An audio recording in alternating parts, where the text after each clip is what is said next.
Now you're going to tell me what you're interested in. Okay, I'm testing your voice now. So let's hear how this sounds. Dr. Rome, could you give our listeners a background about yourself? Thank you very much. Let's start from the beginning. I was born in a very famous European city called Vilna, which was celebrated for its cultural place in world Jewish history.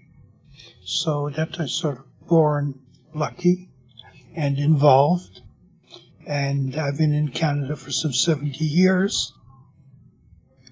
And in the last, shall we say, 50 of those years, I've been involved with Jewish history in Canada, and particularly with the Canadian Jewish Congress and its archives and its publication program and its activities.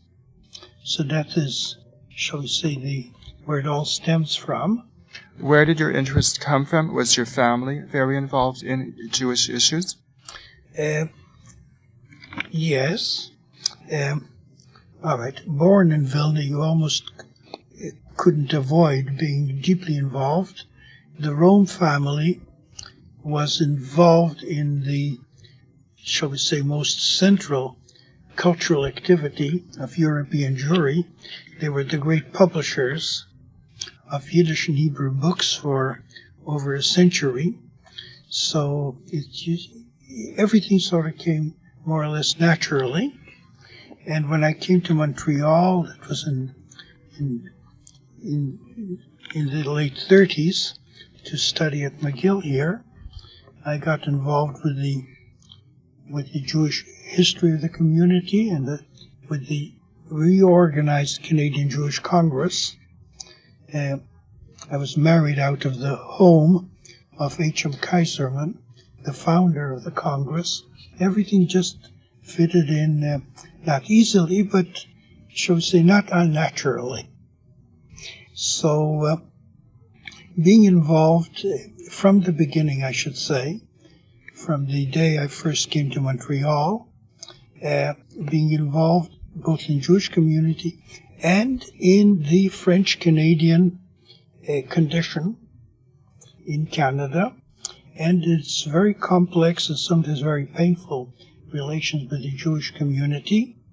So all that, again, in retrospect, seemed a very natural development, so that about 8 years ago, when I met my colleague and very dear friend, Father Langlais, who is also a man of very profound involvements in many cultures.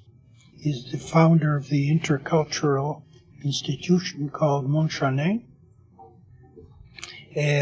We both became involved in our own concern about the Jewish people living in Quebec.